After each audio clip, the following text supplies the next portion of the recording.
బహిరంగ వ్యాఖ్యలతో చేయడంతో పాటు తప్పు చేసిన వాళ్ళని ఈ ఈవీఎంలు విధ్వంసం చేసిన వాళ్ళని కూడా సమర్థించుకుంటా మాట్లాడిన సజ్జల రామకృష్ణారెడ్డిని నిమిషం కూడా బయట ఉంచడానికి వీల్లేదు. ఇమ్మీడియట్గా తక్షణం అరెస్ట్ చేయాలని కూడా డిమాండ్ చేస్తూ ఉన్నాను. అట్లాగే ప్రభుత్వ సలహాదారి ఉద్యోగం నుంచి కూడా తొలగించాలని కూడా డిమాండ్ చేస్తూ ఉన్నా. ఎందుకంటే తాడేపల్లి కొంపలో ఉండి గత 4 రోజులుగా ముఖ్యమంత్రి కార్యదర్శి ధనంజయ రెడ్డి, సజ్జల రామకృష్ణారెడ్డి, ఆ సోషల్ మీడియా చేసే పడుద్దాయి సజ్జల భార్గవరెడ్డి, అదేవిధంగా రఘురామరెడ్డి, వీళ్ళందరూ కూడా ఈ ఏదైతే టెలికాన్ఫరెన్స్ల ద్వారా ఏదైతే చీఫ్ సెక్రటరీ జవహర్ రెడ్డిని అడ్డం పెట్టుకొని ఏదైతే రిటర్నింగ్ ఆఫీసర్ని బెదిరించే కార్యక్రమాలు కూడా వీళ్ళు ఈ దుర్మార్గులు యంత్రాంగం అంతా కూడా చేసింది. ముఖ్యమంత్రి కార్యాలయం దగ్గర నుంచి, తాడేపల్లి కొంప కార్యాలయం దగ్గర నుంచి, క్యాంపు కార్యాలయం దగ్గర నుంచి ఎవరెవరో ఫోన్లు వెళ్ళినాయి, ఎవరెవరో టెలికాన్ఫరెన్స్లు వెళ్ళినాయి. ఇవాళ చూడండి చాలా ప్రాంతాల్లో రిటర్నింగ్ ఆఫీసర్స్ మాకు ఆరోగ్యం బాగోలేదని ఒకడో, లేకపోతే మేము భయపడుతున్నామని ఒకళ్ళు, ఒత్తిళ్ళు వస్తున్నాయని ఒకళ్ళు, మమ్మల్ని తప్పించమని ఇవాళ రాయలసీమ ప్రాంతంలో కొంతమంది ఆర్ఓలు, కొంతమంది పోలింగ్ అధికారులు, కౌంటింగ్కి వెళ్ళే అధికారులు మరి ఎన్నికల సంఘాన్ని అడుగుతున్నారంటే దీనికి బాధ్యత ఈ సజ్జల రామకృష్ణారెడ్డి లాంటి ఈ వ్యాఖ్యల వల్లే ఈ దుర్మార్గాలు, ఈ అరాచకాలని బట్టబయలవుతూ ఉన్నాయి. కాబట్టి ఇమ్మీడియట్గా సజ్జల మీద చర్యలు తీసుకోవాలని కూడా డిమాండ్ చేస్తూ ఉన్నా. ఎర్రగొండపాలెం అక్కడ ఆ రిటర్నింగ్ ఆఫీసర్ చెవిరెడ్డి భాస్కర్ రెడ్డి చేసిన అరాచకాలు, అక్కడ ఏదైతే ఆ ఆర్ఓ ఆఫీస్కి వచ్చి అతను మాట్లాడిన మాటలు, ఏది చూపించి బెదిరించిన విధానం, ఇది పోలింగ్ ప్రక్రియలో ఇవాళ ఆర్ఓని అక్కడ బదిలీ చేసినట్టుగా మరి వార్తలు మీడియాలో వచ్చాయి. దాన్ని కూడా ఎన్నికల సంఘం దృష్టికి తీసుకెళ్తాం. నిజాయితీగా, నిష్పక్షపాతంగా, పారదర్శకంగా, ట్రాన్స్పరెంట్గా పనిచేసిన రిటర్నింగ్ ఆఫీసర్లు కానీ కౌంటింగ్ అధికారులని కాపాడాల్సిన బాధ్యత కూడా ఎన్నికల సంఘం మీద ఉంది. చెవిరెడ్డి భాస్కర్ రెడ్డి ఆర్ఓని బెదిరించేది మీడియాలో వచ్చింది, పత్రికల్లో వచ్చింది, సోషల్ మీడియాలో వచ్చింది. చాలా స్పష్టంగా ఆర్ఓని ఏలు పెట్టి చూపించి మేము రాజకీయ నాయకులు, మాకు అడ్డం పడకూడదు, మాకు రూల్స్ చెప్పకూడదు, మేము చేసేదే కరెక్టు, మీరు మాకు అడ్డం పడితే మీ మీద ప్రైవేట్ కేసులు వేస్తాం, మీ మీద కంప్లైంట్లు పెడతాం, మిమ్మల్ని ఎన్నికల విధుల నుంచి తప్పిస్తామని చెవిరెడ్డి భాస్కర్ రెడ్డి హెచ్చరించాడు. మరి నిన్న పత్రికల్లో, నిన్న మీడియాలో వార్తలు వచ్చినాయి, ఆర్ఓని మరి విధుల నుంచి పక్కన పెట్టినట్టు వచ్చింది.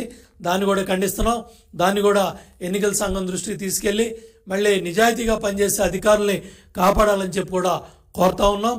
అట్లాగే ఎవరైతే చట్టవిరుద్ధంగా ఈ చట్టాన్ని ఉల్లంఘించే విధంగా మొన్న ఒక మంత్రి మాట్లాడుతూ ఉన్నాడు, మాజీ మంత్రి, తీసేసిన తహసీల్దార్ ఒక ఆయన సెక్రటేరియట్కి వెళ్ళి కంప్లైంట్ ఇచ్చి స్మూత్గా, పారదర్శకంగా, ఘర్షణ లేని వాతావరణంలో అత్యంత పారదర్శకంగా జరగాల్సిన కౌంటింగ్ ప్రక్రియ రసాబస అయ్యేటువంటి కార్యక్రమం జరగబోతూ ఉంది. ఏం మాట్లాడుతున్నారా బుద్ధి లేకుండా? మీరు మాజీ మంత్రులు, మీరు గతంలో మాజీ మంత్రులకు ఎలగబెట్టారు. సెక్రటేరియట్లో మీడియా ముందు మాజీ మంత్రి పేరు నాని బుద్ధి లేకుండా, బాధ్యత లేకుండా ఈ విధంగా మాట్లాడతాడా? రసాబస అయ్యేటటువంటి కార్యక్రమం జరగబోతూ ఉంది.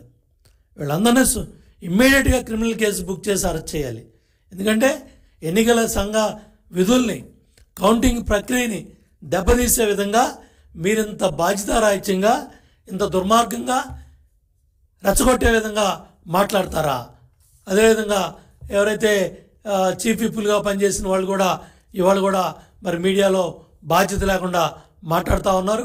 టీడీపీ, జనసేన ఏజెంట్లకి ప్రతి విషయంలో అడ్డం జరగాలంటే బుద్ధి జ్ఞానం ఉందా అని అన్నం తినేవాడు మాట్లాడతాడు ఈ మాటలో?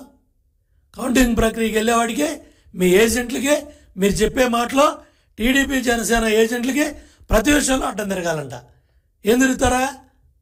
కాబట్టి ఎన్నికల సంఘం కూడా ఏదైతే కౌంటింగ్ ప్రక్రియలో ఆ మెష్లన్నీ కూడా చాలా పకడ్బందీగా, ఏదైతే కౌంటింగ్ జరుగుతూ ఉన్న ఈ పోస్టల్ బ్యాలెట్ విషయంలో చూపించేదంతా కూడా పారదర్శకంగా, ట్రాన్స్పరెంట్గా ప్రతిదీ కౌంటింగ్ ఏజెంట్ చూపిస్తారు. కాబట్టి అక్కడ ఏర్పాటు చేసే మెస్సులు కూడా చాలా పకడ్బందీగా, ఆ జల్లిళ్ళు మెస్సులు కూడా పర్ఫెక్ట్గా, గట్టిగా కూడా ఏర్పాటు చేయాలని డిస్ట్రిక్ట్ అధికారులు, ఎవరైతే డిఈఓ, జిల్లా కలెక్టర్ ఉన్నారో, అట్లాగే రిటర్నింగ్ ఆఫీసర్లు ఉన్నారో, అట్లాగే ఎవరైతే ఎన్నికల సంఘం చీఫ్ ఎలక్టరల్ ఆఫీసర్ ఉన్నారో వాళ్ళందరూ కూడా బాధ్యత తీసుకొని మాజీ మంత్రులు అలాగే ప్రభుత్వ సలహాదారుగా సకల శాఖ మంత్రిగా ఎలగబెడతా ఉన్న సజ్జల రామకృష్ణారెడ్డి జగన్మోహన్ రెడ్డి జగన్ నాటకంలో భాగంగా ఇవి జరుగుతున్నాయి. చాలా స్పష్టంగా చెప్తున్నా, ఎగ్జిట్ పోల్ వివరాలన్నీ కూడా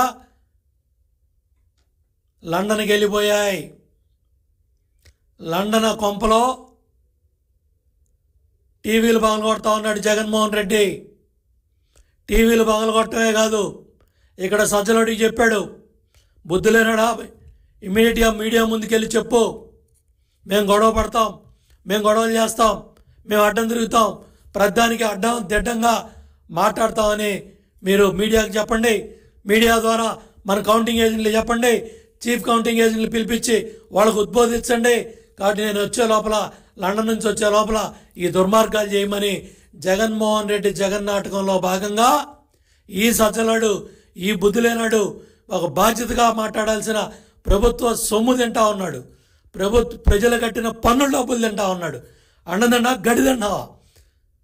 ప్రజలు కట్టిన పన్నుల డబ్బులు నువ్వు ప్రభుత్వ చేతంగా తీసుకుంటూ బాధ్యత లేకుండా దుర్మార్గంగా మా టీడీపీ జనసేన కౌంటింగ్ ఏజెంట్ల మీద తిరగబడమని నువ్వు చెబుతున్నావు అంటే మక్కిలేరగొట్టి మీలాంటి వాళ్ళందరినీ కూడా జైల్లో పెట్టాలి. రెండోసారి ఎవడు కూడా బుద్ధి లేకుండా బాధ్యత లేకుండా ఇటువంటి మాటలు ఎవడో భవిష్యత్తులో కూడా మాట్లాడకుండా చర్యలు తీసుకోవాల్సిన బాధ్యత పోలీస్ యంత్రాంగం మీద ఉంది. పోలీస్ యంత్రాంగం కూడా ఇమ్మీడియట్గా సుమోటోగా కేసు బుక్ చేయాలి. ఎన్నికల సంఘం కూడా క్రిమినల్